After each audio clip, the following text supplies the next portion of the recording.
The oak-paneled courtroom smelled of dust and stale coffee, like a place where too many old arguments had already died. I walked in wearing my army dress blues, the bronze star pinned to my chest. I held my camera bag in one hand, a habit I could never break. That's when my mother's voice cracked across the silence like glass shattering on stone. "Don't you dare bring that trash camera into this courtroom." Her words struck harder than any mortar blast I'd lived through overseas. The gallery froze, all eyes swinging toward me. My brothers and sisters smirked at the plaintiff's table, savoring the humiliation. To them, the bronze star was nothing more than a prop, a distraction from the real business of family legacy. This was Queens County Courthouse, but it might as well have been a battlefield. My family was here to divide Patel Studios, a place that once meant home. The lawyers spoke of assets and financial mismanagement. To them, it was money. To me, it was memory.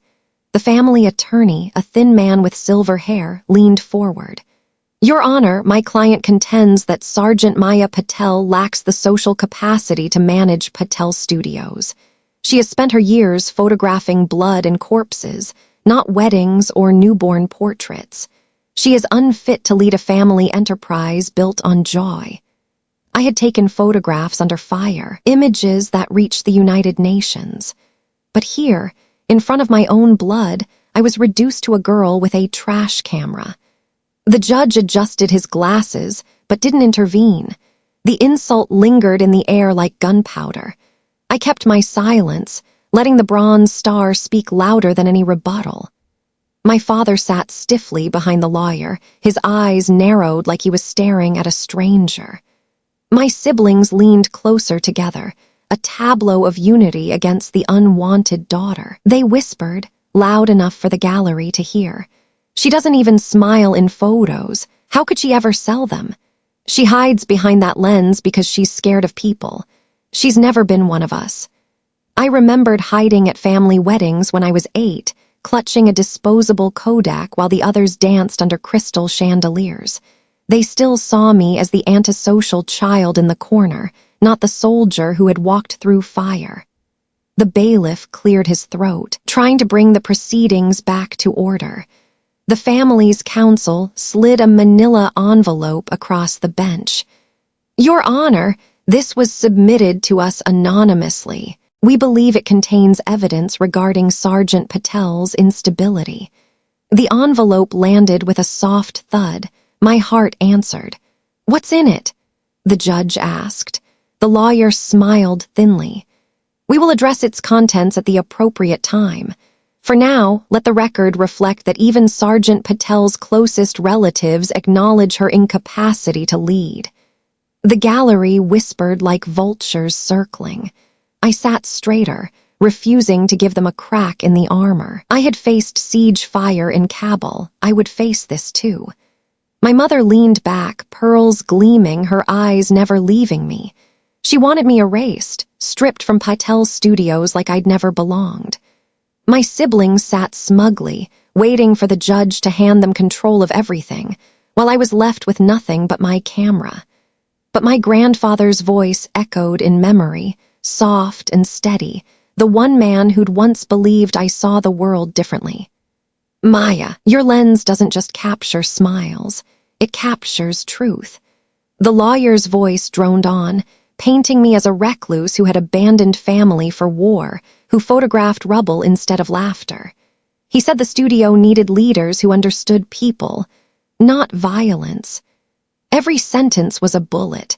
Still, I sat silent, bronze star gleaming, camera bag resting at my side like a weapon I would never surrender. The judge glanced again at the unopened envelope. His frown deepened, and the atmosphere shifted, as though the room itself was holding its breath. Someone somewhere had introduced a piece of evidence my family wasn't prepared for. My siblings shifted uneasily, their whispers faltering. Even my mother's confident mask flickered.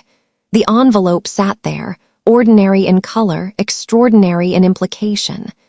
For the first time, I wasn't the only one under the microscope. Doubt flickered in their eyes. I sat straighter, breathed deeper. The silence belonged to me. As the session adjourned for recess, the manila envelope remained unopened on the judge's bench, its questions louder than any accusation. I rose, bronze star catching the light once more, and walked out past the rows of watching eyes. My boots struck the marble floor in steady rhythm, each step echoing louder than their whispers. A clerk brushed past and muttered, "Stay strong, Sergeant," though he never looked me in the eye. Outside the courtroom doors, the air felt colder, like the city itself knew the battle wasn't finished. I didn't know it yet, but that envelope would become the thread pulling me back through years of shadows, toward old weddings, half-burned photographs, and a childhood spent behind a lens. And it would lead directly into the story of why I was always called the weird girl with a camera. The courthouse recess left me with the bitter taste of silence, but my mother's words stirred something older, deeper. I didn't just hear her call my camera trash. I heard years of whispers that had followed me since childhood, shaping me into the strange girl they never wanted to claim. I was 8 the first time the label stuck. It was at my cousin's wedding, where the Patel family showed off silk saris and diamond bangles. Music rattled the floor. Cousins spun in circles with wide smiles. But I wasn't on the dance floor. I had slipped behind a pillar, clutching a disposable Kodak my grandfather had given me. While everyone else laughed, I raised the camera to my eye and clicked. When the photos came back, I hadn't captured the perfect smiles my parents loved. Instead, I caught a tear slipping down my cousin's cheek, an uncle sneaking a drink, a bridesmaid glaring at the bride's necklace. "Antisocial girl," my aunt hissed, always hiding. My cousins laughed, my mother shook her head. "No one will ever want you if you stay behind that camera." I didn't answer. My grandfather placed a hand on my shoulder. "You see what others miss. That is not weakness, Maya, that is truth." Patel Studios thrived on polished portraits and golden frames. My father ran the studio with the efficiency of a general. My siblings charmed clients, perfect with small talk. I preferred the shadows, adjusting lights and lenses. My photographs were honest, too honest. They showed wrinkles, stiff hands, eyes clouded with doubt. Clients rejected them. "Why can't you just capture happiness?" My father barked. "People come to us for joy, not your strange obsessions." By the time I was a teenager, smartphones were killing the portrait business. My father blamed me as though my quiet presence behind the lens was the reason customers left. "You could at least learn to talk to people," he snapped. "Do you think clients want to be studied like lab rats?" Only my grandfather refused to let me drown in their scorn. Late at night, he would call me into his office. He kept an old Laker wrapped in cloth, a relic from decades past. He placed it on the desk like a sacred artifact. "This camera," he told me, "does not lie, it reveals." Through its glass, the world looked sharper, stripped of pretense. I realized then I wasn't meant to chase smiles. I was meant to catch what others wanted to bury.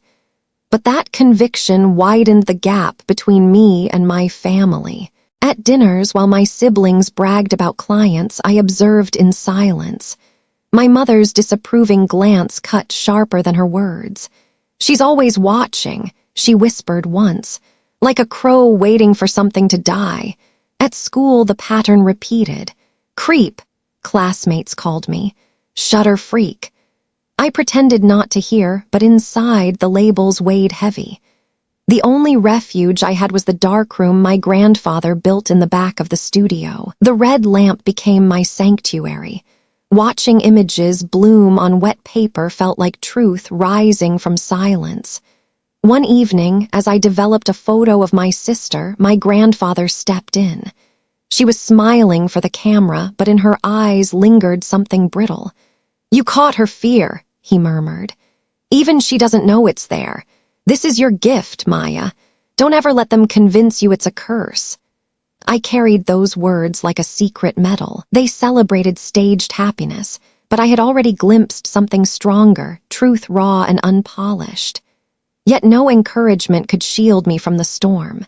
The whispers grew louder, the ridicule sharper. The studio's decline gave my parents new reasons to point at me. My mother declared at dinner, "This girl has ruined our name with her gloom. Who will trust Patel Studios if all she shows are frowns and flaws?" The table erupted in agreement. I sat in silence, nails pressed into my palms, the Leica waiting upstairs like a forbidden friend. I didn't know then that my grandfather's belief in me would return in the form of a single note and a roll of film. But long before that, I had to endure the weight of being the weird girl who chose the lens over the spotlight. And in that silence, I began to understand. The world I saw through my camera was not the one they wanted. It was the one they feared. And soon enough, that fear would ignite into tragedy that would scar the studio forever. The label of weird girl clung to me like a second skin, and by the time I was 14, it had become more than just words. It shaped the way my family looked at me, and eventually it carved itself into the walls of Patel Studios. That was the year everything shifted from whispers to accusations, from quiet disdain to open blame. The studio had always been my cage and my refuge. I spent hours tinkering with lights and backdrops while my siblings rehearsed their smiles. They were the stars. I was the one behind the curtain. One evening, as I experimented with strobe lighting in the back room, a crackle hissed through the wires. Then came the pop. Sparks spat, and before I could react, a flare leapt across the backdrop. Flames clawed up the side of the set. I shouted for help and grabbed the extinguisher. Smoke filled the room. A client, an anxious young couple waiting for engagement photos, panicked. In the chaos, the woman tripped against a stool. By the time the flames were beaten back, her arm was bruised, the room was charred, and silence hung heavier than the smoke. The next morning, the blame came swift. My father's voice thundered. "You've killed this studio, Maya, just like you ruin every photograph you touch." His hand slammed against the ruined backdrop as if the scorch marks were my fault. I tried to explain. The wiring had been old, neglected, but my words drowned under his rage. My brother sneered. "She plays with things she doesn't understand. Now she's burned the place down." My mother delivered the verdict, cold as ice. "This is why you'll never belong here. You don't bring light, Maya. You bring ruin." I wanted to scream to tell them the truth, but the words stuck. The couple threatened to sue, and whispers around Queens spread quickly. Patel Studios was no longer the perfect family-run business. It was the place where a strange girl nearly burned everything down. My siblings charmed clients back, while I was banished from the studio floor. Yet in the ashes of that humiliation, a quiet grace found me. My grandfather called me into his study a few nights later. He didn't scold. Instead, he opened a drawer and pulled out a cloth-wrapped object. Inside lay an old Leica, its paint worn, the metal cool. "This camera has seen more than you can imagine," he said. "It doesn't flatter, it doesn't lie, and neither do you." I cradled the Leica as if it were alive. My throat burned with the defense I hadn't spoken. My grandfather looked at me with eyes carrying both sorrow and pride. "One day they will realize you weren't the problem. You were the only one seeing clearly." Those words should have shielded me, but silence has a weight. Every time I walked past the studio and heard my siblings laughing with clients, every time I caught the scent of fresh prints, the weight grew heavier. I was locked out of the only world I knew, condemned as the fire starter, the girl who broke everything. At school, the whispers followed. Some joked I was cursed, that I burned things by staring too long. I carried the Leica everywhere, even though it marked me as strange. Each click of the shutter became my shield. Within the family walls, I no longer had a voice.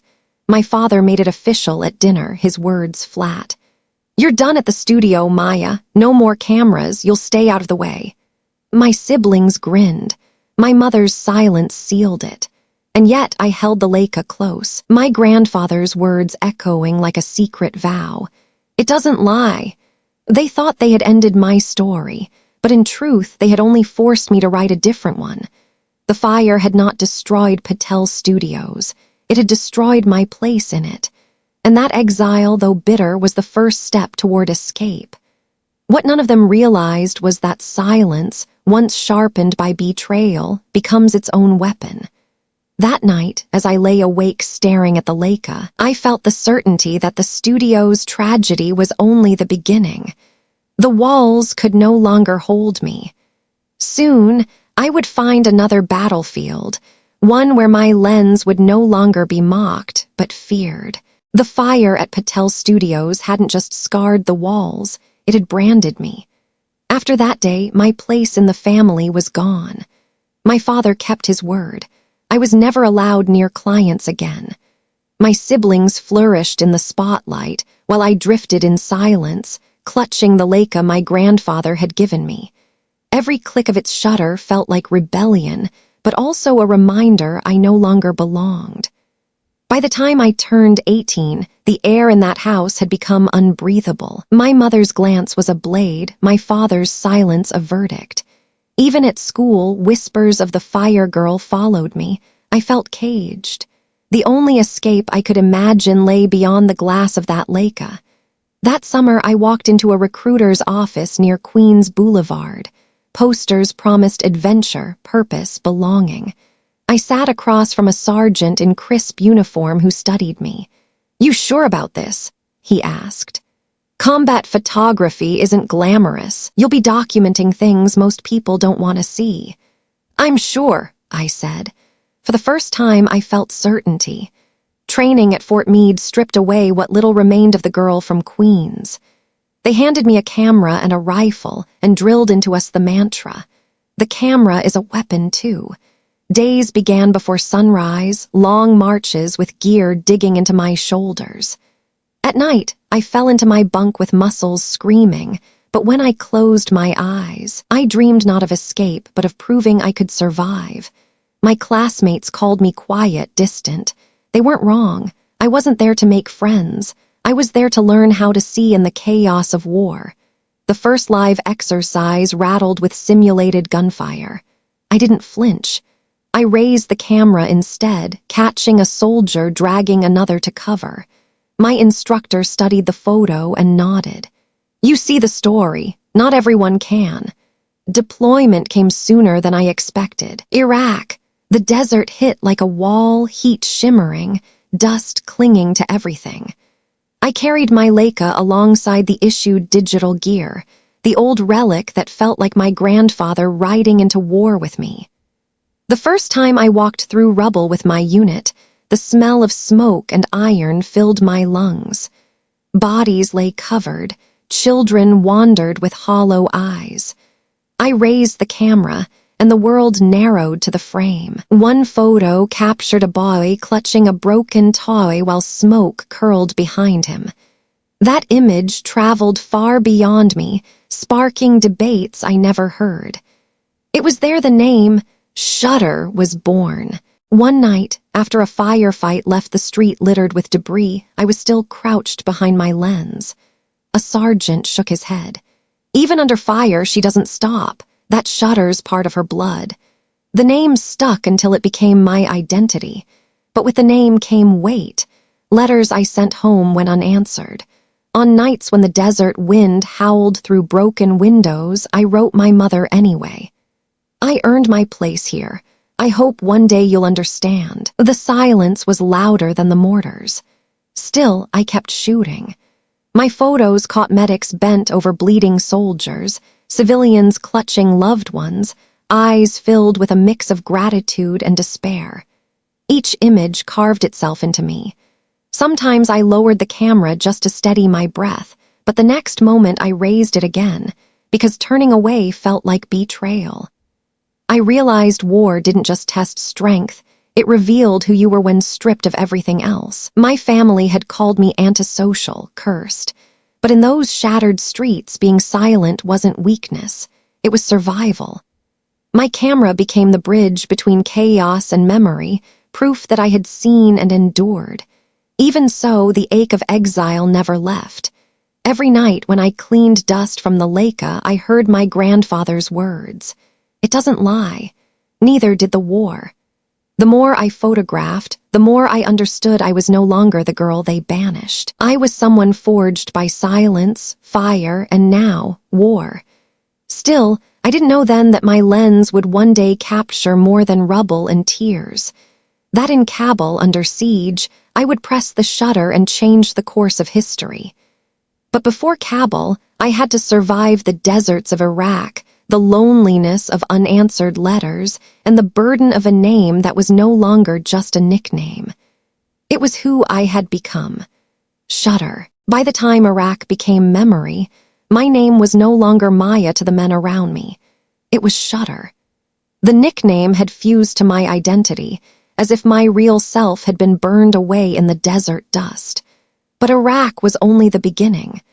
The place that would define me was Afghanistan. Kabul, where 3 days felt like a lifetime and every second could have been my last.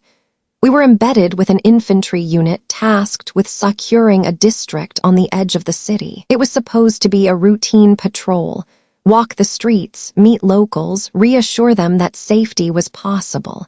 Instead, it turned into 72 hours of fire and smoke. The ambush came suddenly. Shots cracked from rooftops, RPGs tore into vehicles, and within minutes we were cut off. Radios jammed, supplies dwindling, every face carried the same question: would any of us make it out alive?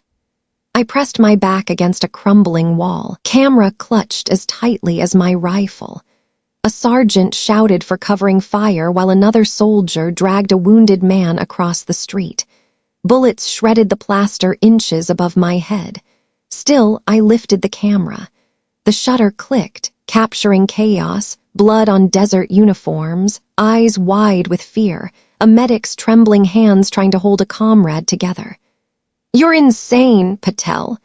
One of the privates yelled as he saw me snapping frames, but I couldn't stop. Documenting wasn't madness. It was survival. If we lived, the world would need proof.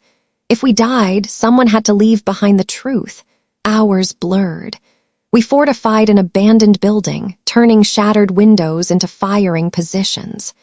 Food was gone by the second night, and water ran low. The wounded moaned quietly, their voices fading like the batteries in our radios. I put down my camera long enough to wrap bandages, press hands to wounds, whisper words I didn't believe. "You're going to be fine." But when my hands were no longer needed, I picked up the camera again. One image captured a corporal slumped against a wall, cradling a photo of his daughter while tracer rounds lit the sky behind him. Another showed a group of civilians huddled in a basement, a boy's small hand gripping his mother's scarf as dust rained down. By the third day, exhaustion had stripped us raw. My body ached, throat dry as sand. Yet when the sun rose over Kabul, bathing the ruins in a cold light, I knew the camera had outlasted me. Its lens was still sharp even when my hands shook. It was during that dawn that I took the photo that would travel the world. A medic kneeling in the rubble, torn gloves smeared red, eyes fierce as he fought to save a life. Behind him, flames twisted into the sky. To me, it was another frame in a relentless sequence. But to the United Nations, it became evidence, proof of atrocities civilians endured under siege. When relief finally came, helicopters beating the sky into thunder, I collapsed against the doorframe, Leica heavy around my neck.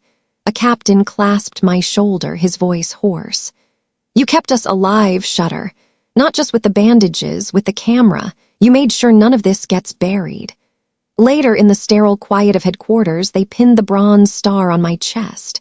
The metal glittered under fluorescent light, sterile and unreal compared to the grit of Kabul. Applause echoed, but I heard only silence, the silence of those who hadn't survived. That night, I sat alone, the metal resting on the table beside my camera. The Leica stared back at me like an unblinking eye. I should have felt pride.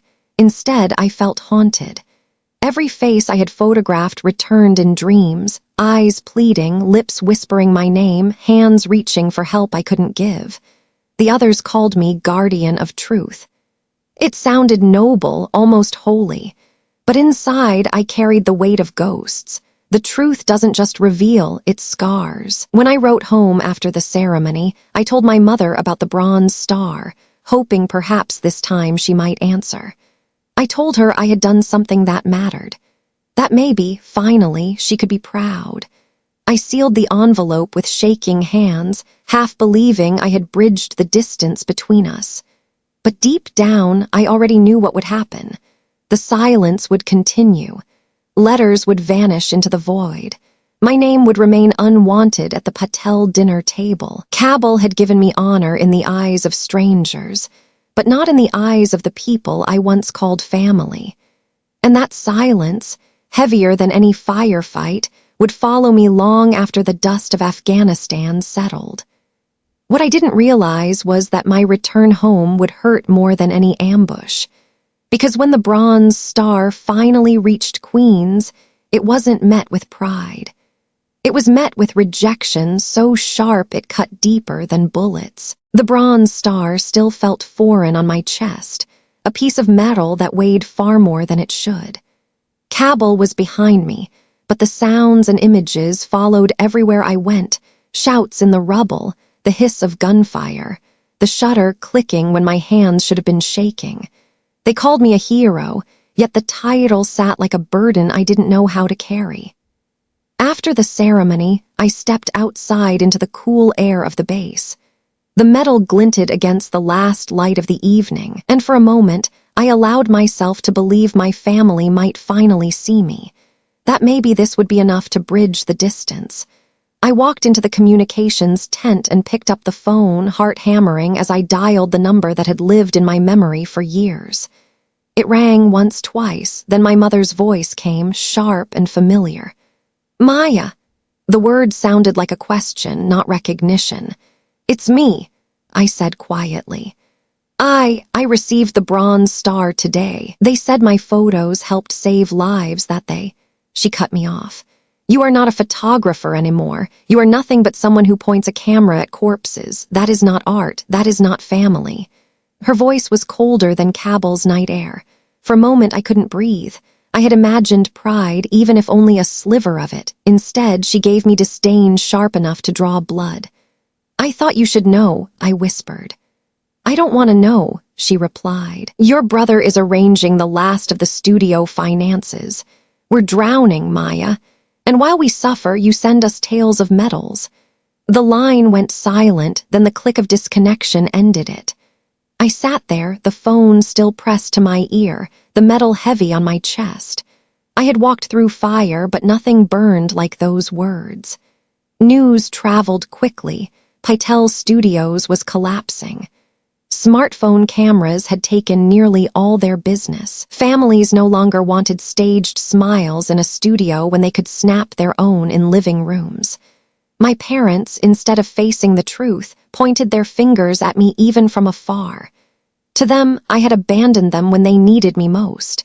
That night, I wrote in my journal. They think I chose war over family, but the truth is I was never family to them. Not really. A week later, a letter arrived, delivered through military mail. The handwriting stopped my breath. My uncle's, not my parents'. I tore it open, and the words confirmed what I had feared. "Your grandfather has passed. The house is cold without him. There were things he wanted you to know, but they've been kept from you." The note ended abruptly, as if written in haste, but tucked inside was a scrap of paper in my grandfather's handwriting. "The truth is yours." I held it as if it were scripture. The man who had given me the Leica, who had been the only voice against the tide of contempt, had left me one last message. But what truth? And why had the rest of my family worked so hard to keep it from me? When I called home again, hoping for details, my sister answered. "You shouldn't come," she said flatly. "The funeral is for family." "I am family," I shot back, my voice breaking for the first time in years. Her reply came soft, venomous. Not anymore. The line went dead again. I sat on the edge of my cot, staring at the Leica, the scrap of paper trembling in my hand. For all the silence Cabell had taught me to endure, this cut deeper. I had risked everything for truth on foreign soil, yet the truth inside my own family was being buried with my grandfather. The bronze star, the praise, the ceremonies, none of it mattered in the face of that rejection.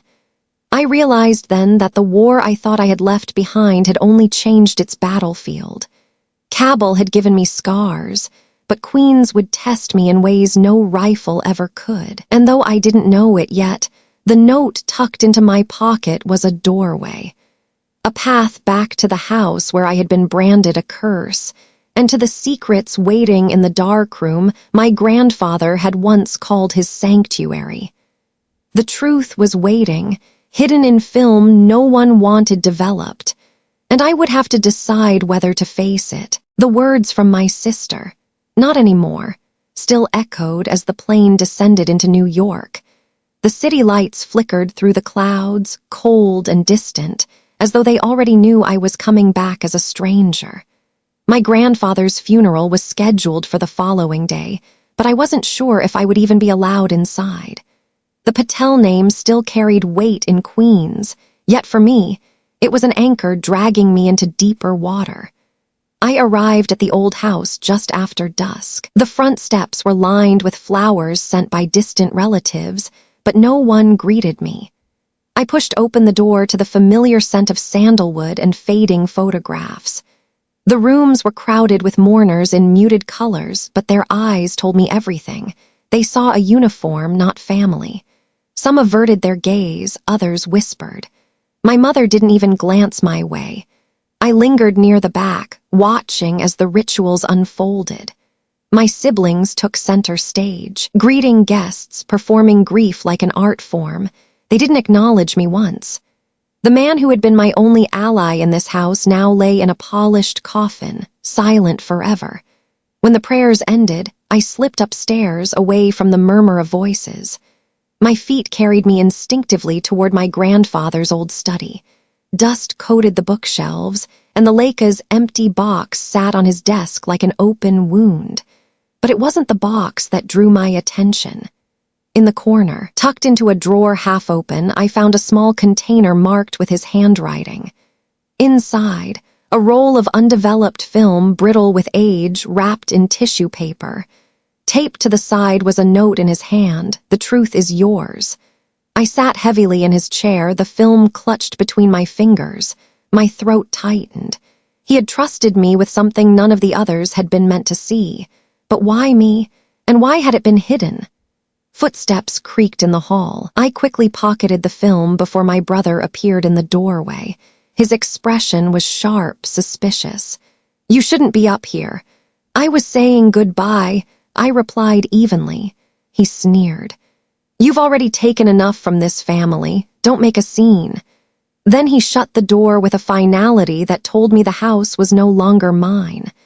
I waited until the hall was quiet again before slipping out.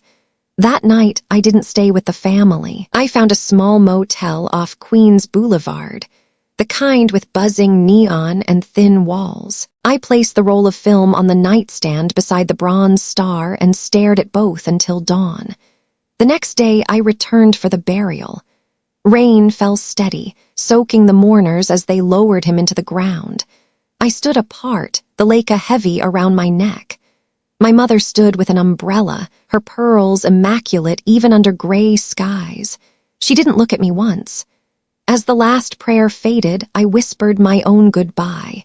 "You were the only one who saw me." The words vanished into the rain. That evening, while the rest of the family gathered for the reading of the will, I slipped away. My hands itched to know what secrets the film carried. In a city overflowing with glossy portraits and digital cameras, I found a forgotten darkroom in a friend's basement, barely functional but enough. I set the film in the chemical trays, heart racing as the images began to appear. What surfaced on the paper stopped my breath. Shadows and faces, scenes not meant for public eyes. They were not the staged smiles of Patel studios. They were glimpses of something darker, something my grandfather had hidden. Among the frames, I saw accounts of money exchanged, papers signed in back rooms, and faces of men I recognized from whispered family disputes. But there was more. In one frame, blurred but undeniable, was my own father, caught with drink in hand, his posture slumped, his expression one of weakness I had never been allowed to witness as a child. The film was not just photography, it was evidence, it was confession. I leaned over the prints, my pulse hammering. My grandfather had seen everything and chosen to preserve it, not destroy it, and now he had passed that burden to me. The motel room smelled of chemicals and damp air as I hung the photos to dry. I stared at them, feeling both vindicated and terrified. What would my family do if they discovered I had them? Would they see me as truth-teller or traitor? I knew the answer already. The rain outside turned heavier, drumming against the glass. I slid the photos into an envelope and tucked them with the Leica. My grandfather's last gift was not comfort, but responsibility. And as I turned off the red lamp, one certainty settled deep inside me. This film would change everything. What I didn't yet realize was that the moment my family discovered it was missing, the real battle would begin. The motel room still smelled of chemicals when I woke the next morning, the photographs strung like ghostly banners across the line. Each image stared back at me with a weight heavier than any metal. My grandfather hadn't left me memories. He had left me evidence. I sifted through the prints one by one, faces of men in suits exchanging envelopes thick with cash. My mother's handwriting scrawled across receipts that told a story of siphoned funds. My brother standing beside a banker known for predatory loans. Frame after frame revealed Patel Studios not as a place of art, but as a front for financial rot. And then there were the personal shots. One of my father slouched in a chair, glass in hand, his face slack with drink. Another of my mother, mid-argument, her mask of composure cracked. But the photo that cut deepest was one of me, barely 10, clutching the disposable Kodak at a wedding. My grandfather had caught me in a corner, eyes wide, staring at something the others ignored. It was as if he wanted to remind me I had always seen what they tried to hide. I pressed the print to my chest. My family wanted to erase me because I reflected their truth too clearly. My grandfather had known it, and instead of shielding me, he had armed me. But the realization came with fear. If these images saw daylight, they would destroy Patel Studios' reputation completely. The inheritance my siblings craved would turn to ash, and if they discovered I had the negatives, they would stop at nothing to take them back. The motel walls felt thinner with every passing hour. I could almost hear my brother's voice outside, accusing, mocking. I packed the photos into a plain envelope and tucked the negatives deep inside my duffel, hiding them beneath spare uniforms. The Laker rested on top, a sentinel. Later that day, I tested the waters. I returned briefly to the house, careful, watching faces. At dinner, I sat at the edge of the table, silent as ever. My siblings bragged about the future, plans to modernize the studio, to sell off property and brand themselves as visionaries. My mother lifted her glass and said, "Maya will find a way to ruin it if history tells us anything." Laughter followed, sharp and cruel. I stared at them, remembering the photos hidden in my bag. If I placed those prints on the table, the laughter would end. But so would any chance of being seen as more than the family's enemy. For once, I held the power. Yet power, I realized, was its own kind of prison. That night, as I slipped out, I heard my sister's voice carrying through the hall. "She was upstairs yesterday. I know it. Something's missing from Dad's study." My pulse quickened, they suspected. Back in the motel, I laid the prints out again. The faces seemed to whisper to me in the dim light. What would I do? Deliver them to a court, to the press, or keep them sealed, letting the truth rot away in silence. My grandfather's note echoed in my head. The truth is yours, not theirs, not the family's, mine. But with ownership came risk. Already I imagined the day they would drag me into court, branding me unstable, accusing me of fabricating everything. They would call me antisocial, fire girl, shutter, their arsenal of names used like knives. I looked at the image of myself at 10 years old, eyes locked on the lens, fearless in ways I hadn't understood back then. Maybe my grandfather believed that girl was still inside me, strong enough to carry the burden. The phone buzzed on the nightstand. Unknown number. I didn't answer, but the voicemail came through, my brother's voice low and edged. If you have something that belongs to us, return it. Don't test this family, Maya. You won't win. My hands shook, but I didn't delete the message. Instead, I printed it out later as proof. Evidence wasn't just in photographs, it was in words, in threats, in silence. I spread the photos once more, and this time I saw them not as shame, but as weapons. Proof of fraud, corruption, and decay. Proof that Patel Studios had been rotting long before I was blamed for its fall. But exposing them would not only burn my family, it would burn me too. And I had to decide whether I was willing to sacrifice what little remained of my name for the sake of truth. I switched off the motel light and lay in the dark, the envelope under my pillow like a hidden blade. Tomorrow, the legal battles over Patel Studios would begin in earnest. The family was ready to paint me as a ghost clinging to ashes. They didn't know I carried negatives sharp enough to cut them open. The voicemail from my brother still echoed in my ears the morning I walked into the courthouse again. His voice had been calm, but underneath it ran the same threat that had shadowed me my whole life. You won't win. Queens County Courthouse looked the same as it had the first day I walked in with the Bronze Star, but this time the stakes were different. This wasn't about inheritance anymore. It was about erasure. Patel Studios was bankrupt. Years of debt, mismanagement, and a market that no longer needed staged portraits had bled the family dry. But instead of facing the truth, my parents and siblings had built a case that pinned the failure on me. Their petition claimed that my instability made me unfit for any share of the business, that my so-called obsession with war photography had damaged the family's reputation beyond repair. I sat at the defendant's table, my uniform pressed, the Leica in my bag, the envelope of photographs burning like fire against my ribs. Across the aisle, my family sat together in coordinated suits, a tableau of unity that was more theater than truth. My mother whispered to my sister, lips curving into a satisfied smile as she caught my eye. The family attorney rose. His words sliced through the quiet like razors. Your Honor, my clients submit that Sergeant Maya Patel is unfit to hold or inherit any controlling interest in Patel Studios. Her record shows years of antisocial behavior, reckless actions, and an unhealthy fixation on violence. She abandoned this family business for war, and now, in its decline, she seeks to profit from the ashes. Every sentence felt like a bullet aimed at me. I didn't flinch. I had been trained to absorb fire and stay still until the moment mattered. My father took the stand. His voice was solemn, practiced. She never understood people. She never cared about clients, about family. All she wanted were shadows and pain. This studio was about joy. She was the opposite of joy.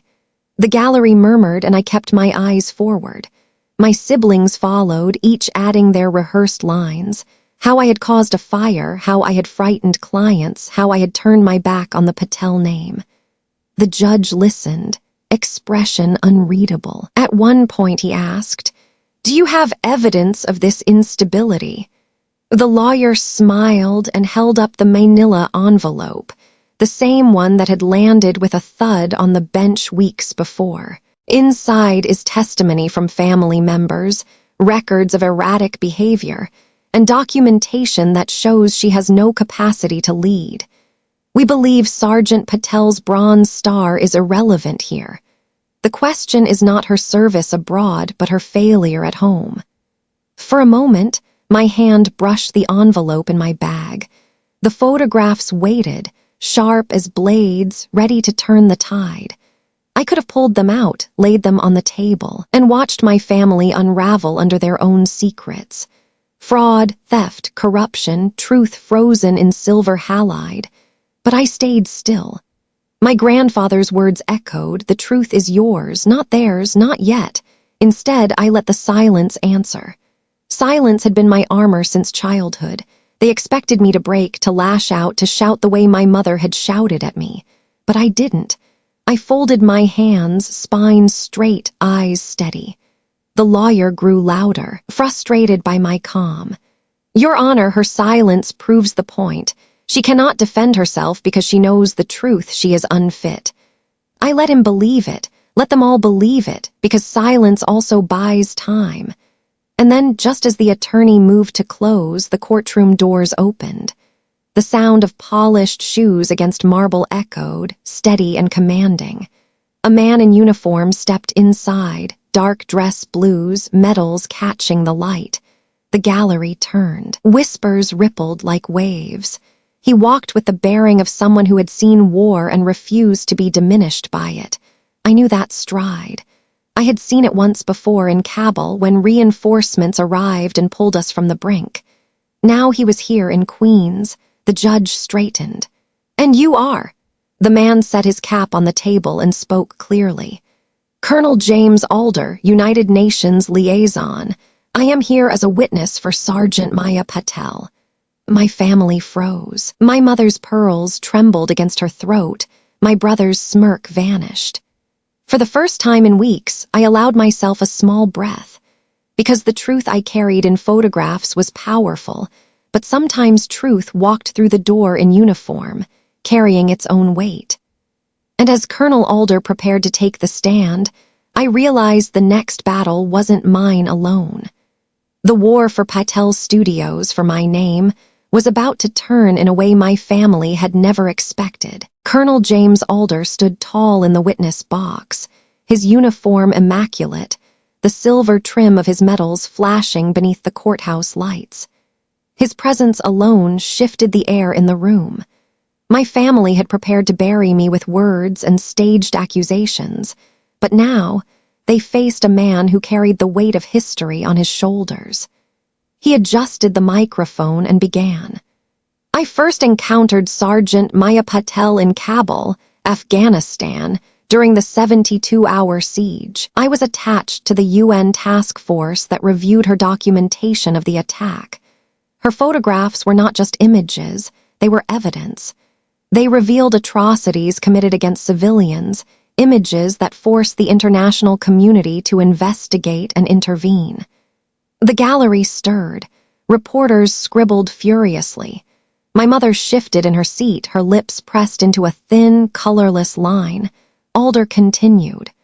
"Her work didn't just save soldiers, it saved families. The United Nations credited her photographs with catalyzing a tribunal that prosecuted war crimes. Thousands lived because her lens bore witness when bullets tried to silence truth. You may dismiss her as antisocial, but I tell you this. She is a soldier who fought with a camera, and she is recognized globally as such." The family attorney rose quickly. "Colonel Alder, with respect, we are here to discuss Patel Studios. We are not here to debate international politics." Alder's gaze sharpened. "Truth does not end at borders. If this court questions her ability to lead, then you must consider what leadership means. She led in the darkest of hours when others would have faltered. If that does not qualify her to manage a building with cameras and lights, then perhaps nothing does." The judge leaned forward, fingers steepled. "Do you have supporting evidence?" "Yes, Your Honor." Alder reached into his case and produced a binder. Inside were official UN documents, letters of commendation, reports citing my photographs, and, most damning of all, images from the roll of film my grandfather had preserved. He had included them as corroboration. The photos filled the projector screen one by one. My family stiffened as the images unrolled across the wall. Shady deals in back rooms, financial records in my mother's handwriting, my brother shaking hands with men who had leached money from the studio. Gasps rippled through the courtroom. This, Alder said, pointing to the screen, was entrusted to her by her grandfather. He understood the weight of truth even within family. These images prove not only that Maya Patel carries the legacy of honesty, but also that her family sought to bury it. My brother leapt to his feet. This is manipulation. Those photos are stolen. They are lies. The judge banged the gavel. Sit down, Mr. Patel.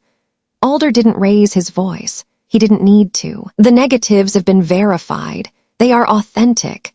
I presented them to UN analysts before bringing them here. What you see is not fabrication. It is who you are. For the first time, the courtroom turned not to me, but to them. My mother's eyes darted toward the floor, searching for composure that refused to come. My siblings' practiced confidence crumbled into pale silence. I sat motionless, my bronze star gleaming under the lights, the Laker resting in my lap like a silent ally. For once, I didn't need to speak. Alder's words cut sharper than anything I could have said. The attorney tried one last tactic. Your Honor, even if these documents are true, they do not prove she can run a business. They only prove she can point a camera. The judge looked at me. His eyes were unreadable, but his words weren't. Sometimes the person who sees most clearly is the one best suited to lead. The gallery erupted in murmurs. Alder stepped down from the stand, and as he passed my table, he gave a slight nod. Not approval, recognition. The trial recessed for the day, but the damage had been done. My family walked out in silence, their unity fractured, their reputation shredded. Reporters swarmed the courthouse steps, questions flying like arrows, but I ignored them all. That evening, I sat alone on the courthouse steps, the city buzzing around me. For the first time since I was a child, I felt something close to validation, not because Alder had spoken for me, but because the truth had finally been dragged into the light where lies couldn't smother it. Still, the battle wasn't over. Tomorrow, the verdict would come. The studio's fate would be sealed, and with it, the question of what I would do with the inheritance I had never wanted. The Leica pressed against my side as though reminding me, this wasn't about revenge. It was about what I would build from the ashes. And when the judge spoke tomorrow, I would have to decide whether Patel Studios would remain a monument to decay, or become something entirely new. The courtroom was packed the next morning, a sea of murmurs and restless shifting as people crowded in to hear the outcome. The air hummed with tension, as though every bench, every marble column had absorbed the weight of testimony from the day before. I sat straight at the defendant's table, my uniform pressed, the bronze star pinned against the fabric. The Laker rested inside my bag at my feet, its weight familiar, grounding. Across from me, my family sat in a row, their unity now fractured. My brother's jaw was tight, his hands clenched on the table. My sister wouldn't meet my eyes. My mother, pearls perfectly arranged as always, stared at the judge as if sheer willpower could bend the verdict. The judge entered, robes flowing, and the room stilled. He cleared his throat, voice deep and deliberate. This court has considered the claims brought against Sergeant Maya Patel regarding Patel Studios and has weighed the evidence presented. What has become clear is not Sergeant Patel's instability, but the instability created by decades of deceit within the Patel family's management. Gasps rippled across the gallery. My brother shifted in his seat, his lawyer rising halfway before the gavel silenced him. The photographs and corroborating testimony demonstrate financial misconduct by members of this family. The judge continued. Documents, authenticated by independent review, reveal a pattern of fraud that predates Sergeant Patel's military service. The attempts to shift blame onto her are not only unfounded, they are malicious. I felt the words sink into me like a weight finally being lifted. For years I had carried their accusations, their whispers, their silence.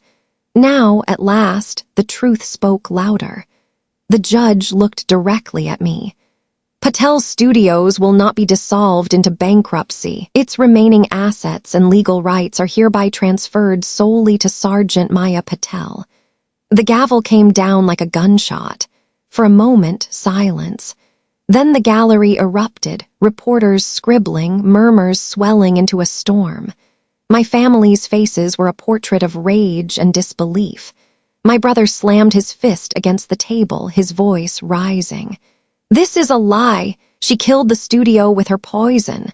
The judge struck the gavel again.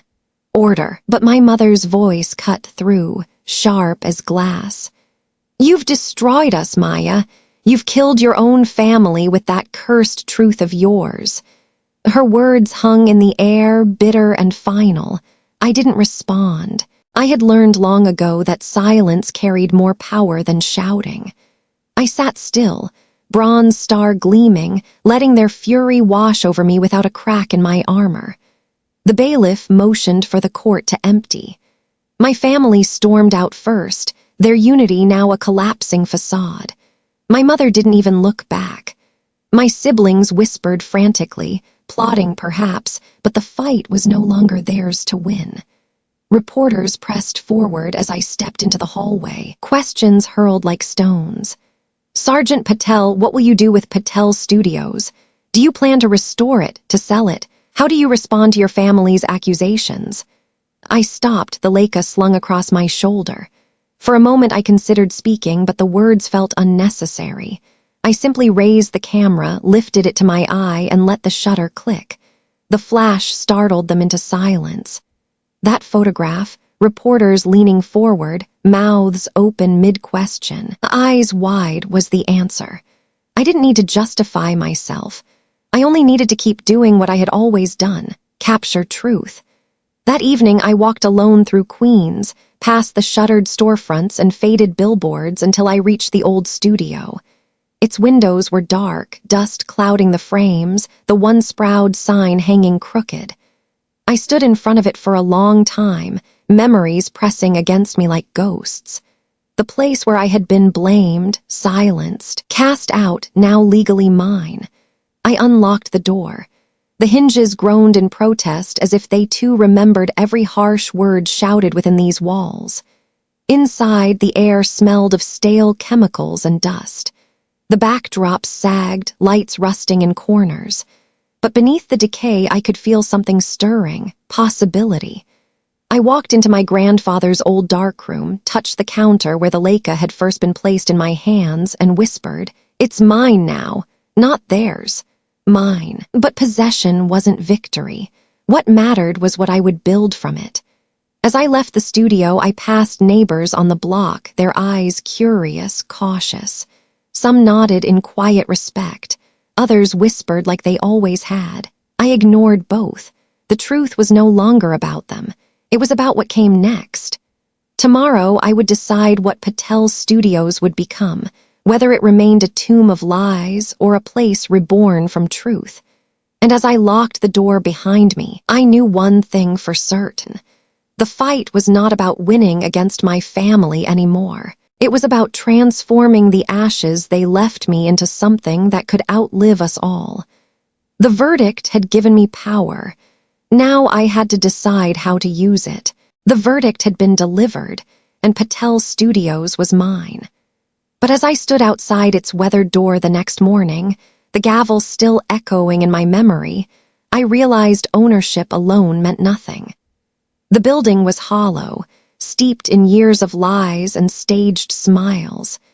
If I left it untouched, it would remain a mausoleum of everything that had nearly broken me. If I sold it, I would only be doing what my siblings had wanted all along, turning truth into currency. So I unlocked the door and walked inside, the musty air wrapping around me like a challenge. The studio had been stripped bare by time and neglect. Faded backdrops drooping, cracked tiles lining the floor, old lights rusting in their stands. I moved slowly, touching each piece of equipment as though it were a relic. This place had been their prison for me, yet now it could become something else. I stepped into the darkroom. The familiar smell of chemicals still lingered, faint but undeniable. I remembered standing here as a teenager, my grandfather's words in my ears. It doesn't lie. He had seen me then, even when the others had not. I whispered into the empty room, "I won, grandfather, but this isn't about victory. It's about building something honest." The next weeks blurred into labor. I stripped the studio down to its bones, hauling away old props and glossy backdrops, tearing out the false smiles plastered across advertisements. I scrubbed floors until the dust gave way to light, repainted walls that had once held shadows.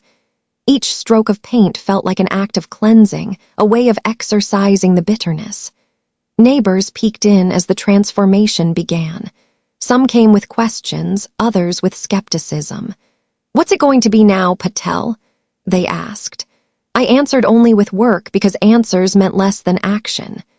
Soon I brought in others, young veterans carrying their own scars, students hungry to learn, wanderers with cameras and restless eyes. Together we rebuilt. The space filled with desks, books, and a line of computers. A banner stretched across the entrance read, "The School of Truth." On the day we opened, I stood before a small crowd of students. They came from everywhere, children of immigrants, foster kids, veterans' sons and daughters, each carrying the same fire I had once hidden behind a lens. I told them the story not of Patel Studios, but of what a camera could do when wielded with honesty. "This place is not about perfect smiles," I said. "It is about courage. About holding the lens steady when the world tells you to look away. You will learn to capture truth, because truth outlives lies." Their eyes held the same hunger mine once had. For the first time, I felt something close to family. Not blood, not obligation, but chosen kin who shared the same purpose. I hung my first war photograph on the wall, the boy clutching a broken toy in the ruins of Iraq. Beside it, the medic in Kabul fighting to save a comrade beneath fire. The images stood not as trophies, but as reminders. Truth is not clean. Truth is not easy. But it matters. In the quiet that followed the day's lessons, I walked through the studio alone. The walls no longer felt like they were closing in. They breathed with new life, filled with voices that spoke of curiosity and resilience instead of disdain. I touched the Leica on my desk, the one my grandfather had given me, and felt his presence like a steady hand on my shoulder. My mother and siblings never came.